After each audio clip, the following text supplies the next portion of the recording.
बिस्मिल्लाहिर्रहमानिर्रहीम। अस्सलाम वालेकुम डियर स्टूडेंट्स। डेट 5/12/2020 और सब्जेक्ट बियोलॉजी क्लास 9th। तो लेवल ऑफ ऑर्गेनाइजेशन जो पिछला टॉपिक आपका रिमेन जो बच गया था उसके बारे में हम डिस्क्राइब करेंगे। तो organelles and cell level. Organelles क्या होते हैं? Biomolecules assemble in a particular way and form organelles. Biomolecules assemble in a particular way and form organelles. मतलब बायोमॉलिक्यूल्स इकट्ठे होकर बहुत सारे बायोमॉलिक्यूल्स मिलकर क्या बनाते हैं? ऑर्गेनेल्स बनाते हैं। Each type of organelle is specialized to perform specific function.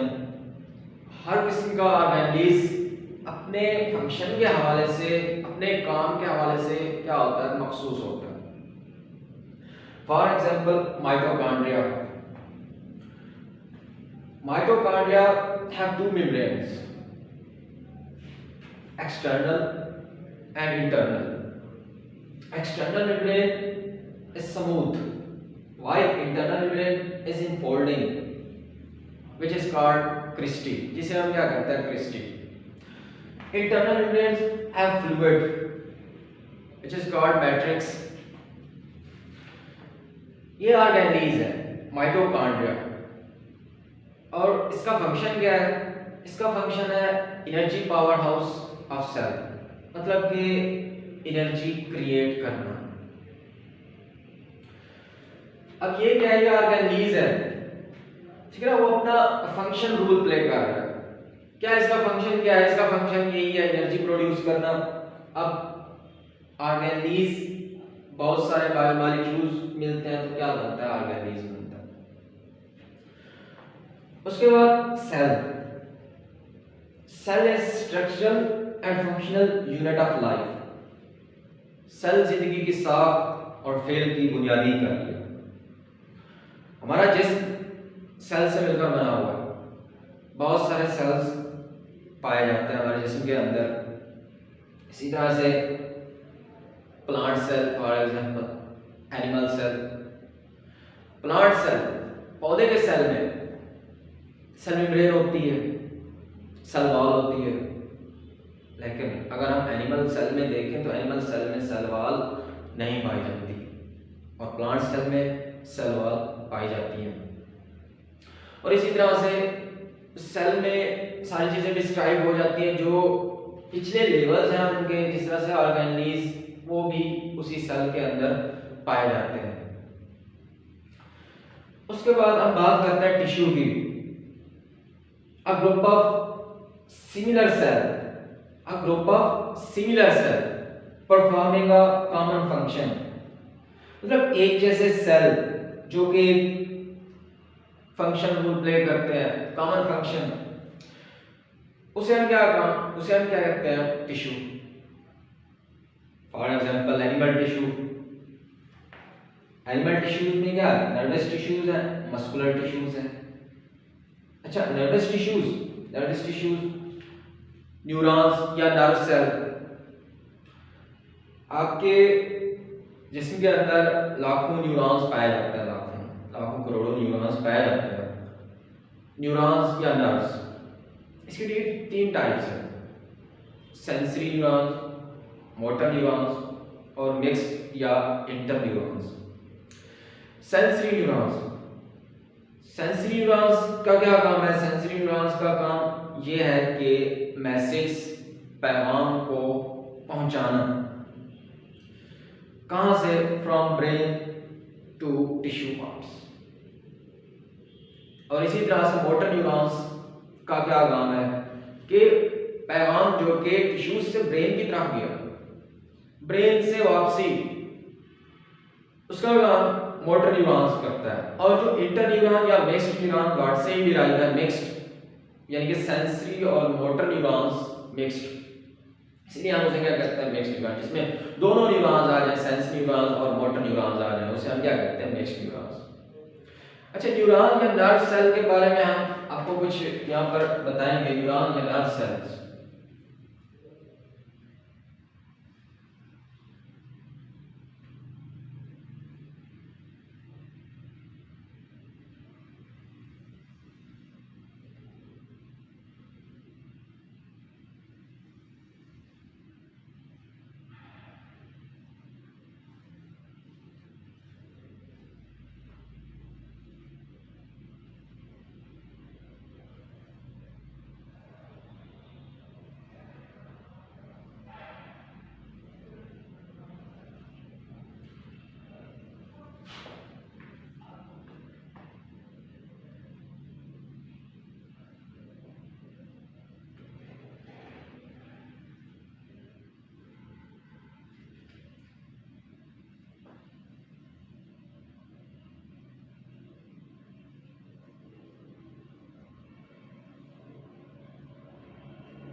Diagram है न्यूरॉन या नर्व सेल के।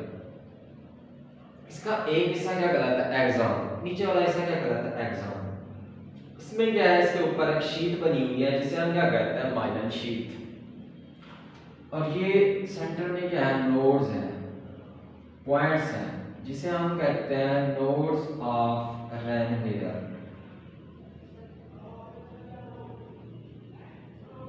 Nodes of रैनवेयर।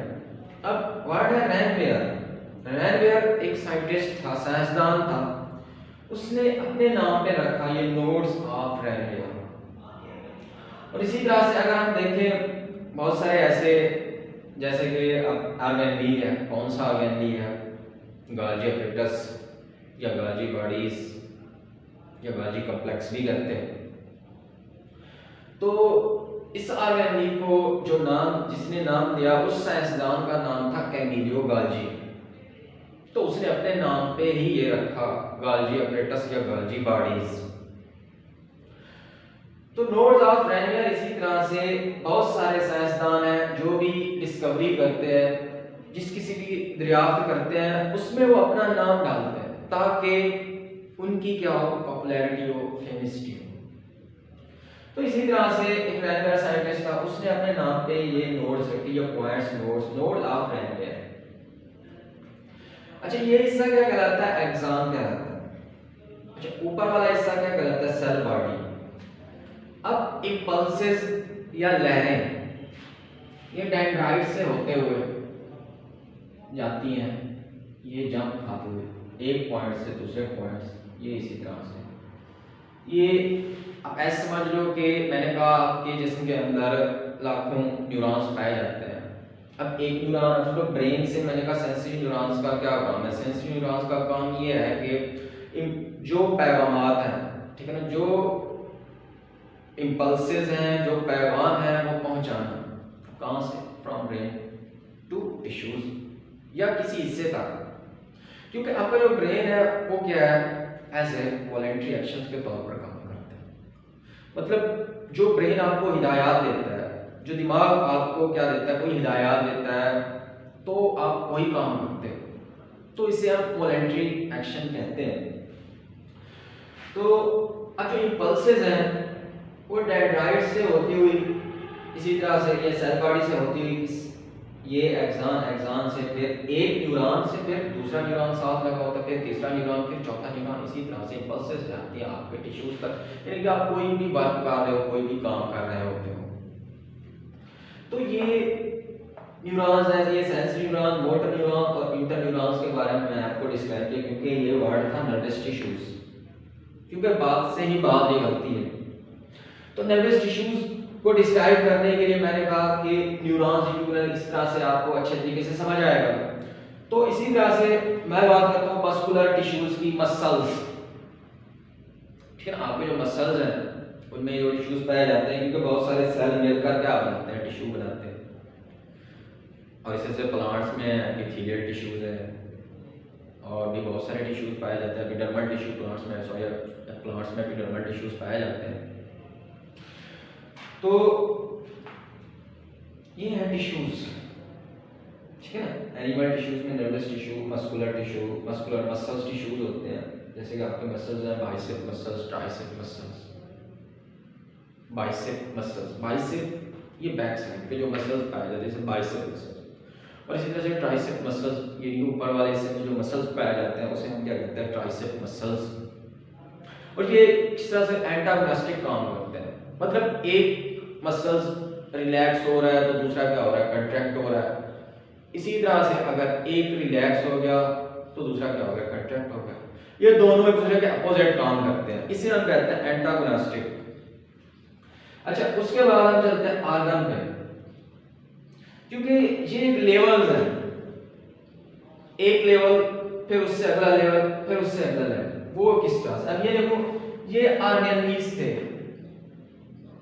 क्योंकि बहुत सारे ऑर्गेनीज मिलते हैं तो सेल बनता है, और इसी तरह से बहुत सारे सेल जब मिलते हैं तो क्या बनता है, टिश्यू बनता है, और इसी तरह से जब बहुत सारे टिश्यूज मिलते हैं तो क्या बनता है, ऑर्गन बनता है।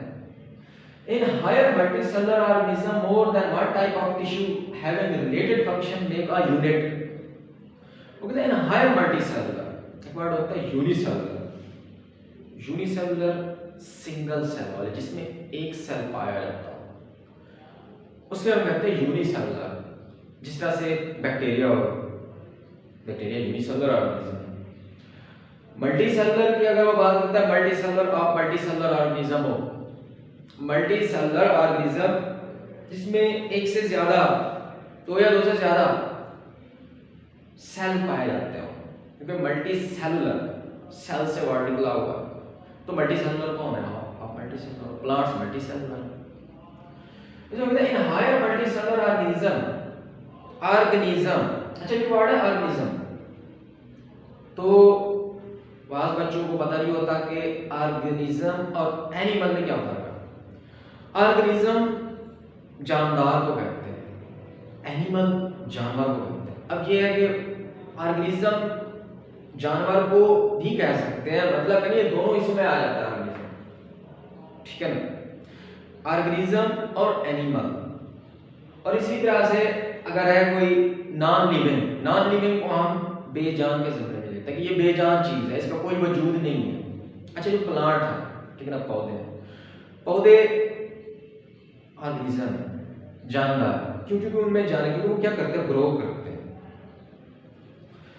अच्छा, तो बात हो रही थी organ in higher multicellular organism more than one type of tissue, जिसमें एक से ज्यादा टिश्यूज हो, हैविंग रिलेटेड फंक्शन, जो कि क्या काम करता है, फंक्शन का मतलब काम करना, मेक अ यूनिट, तो यूनिट जैसे हम क्या कहते हैं, ऑर्गन। ऐसे समझ लो कि बहुत सारे tissues, more than one type of tissues, बहुत सारे टिश्यूज मिलते हैं तो क्या बनता है, एक ऑर्गन बनता है। फॉर एग्जांपल स्टमक एक ऑर्गन है, लिवर ये भी ऑर्गन है, हार्ट भी ऑर्गन है। अच्छा, लिवर, हार्ट, स्टमक ये सारे ऑर्गन हैं। और हार्ट हैज 4 चैम्बर्स। हार्ट के कितने, 4 खाने होते हैं, 2 एट्रिया 2 वेंट्रिकल। तो इसमें क्या होता है, ब्लड सर्कुलेट करता रहता है, इसमें ऑक्सीजनेटेड ब्लड भी जाता है और डीऑक्सीजनेटेड ब्लड भी जाता है। जब ब्लड फेफड़ों से होकर आता है हार्ट की तरफ, क्योंकि सर्कुलेशन का जो मंबा है, जो मेन मंबा है वो आपका हार्ट, दिल, ठीक है। तो फेफड़ों से होकर जब आएगा तो तब वो कौन सा ब्लड हो, ऑक्सीजनेटेड, यानी कि उसमें ऑक्सीजन हो, क्योंकि जब आप इनहेल करते हो तो कौन सी गैस इनहेल करते हो, ऑक्सीजन करते हो। तो फिजा में क्या ऑक्सीजन है, ऑक्सीजन आप इनहेल करते हो, वो लंग्स फेफड़ों के साथ ऑक्सीजनेटेड ब्लड में चेंज होगा, यानी कि पूरे सर्कुलेशन आपकी जो बॉडी है उसमें सर्कुलेट होता है। फिर वापसी खून का बहाव होता है, जब वापसी खून आता है किसमें, हार्ट में, वो डीऑक्सीजनेटेड ब्लड होता है, क्योंकि वो खून ऐसे समझ लो कि ऑक्सीजन सबको पहुंचाकर उसमें वो ऐसे खाली वापस आ गया, उसमें अब ऑक्सीजन नहीं है, वो फिर ऑक्सीजन लेने के लिए किसकी तरफ जाता है, फेफड़ों की तरफ जाता है। इस तरह से उसकी क्या होती रहती है, सर्कुलेशन होती है। तो ये बात कर रहा था मैं हार्ट की। इसी तरह से स्टमक का क्या काम है? स्टमक का काम है डाइजेशन करना। मतलब आप जो खुराक खाते हो उसको क्या करता है? ये डाइजेस्ट करता है। इसके अलावा इसके अंदर एंजाइम और HCl हाइड्रोक्लोरिक एसिड पाया जाता है, जो कि क्या करता है? उसको डाइजेस्ट करता है। उसके बाद आर्गन सिस्टम की बात करते हैं हम। तो बहुत सारे आर्गन जब मिलते हैं तो क्या बनता है? आर्गन सिस्टम बनता है। इसमें मैंने एग्जांपल दी स्टमक की। इसमें स्टमक इन्वॉल्व है। बात कर रहा हूं मैं डाइजेस्टिव सिस्टम की, एग्जांपल दे रहा हूं मैं इसकी डाइजेस्टिव सिस्टम की। डाइजेस्टिव सिस्टम में जो मेन फंक्शन रोल प्ले करता है वो कौन सा आर्गन है? वो है स्टमक, मैदा।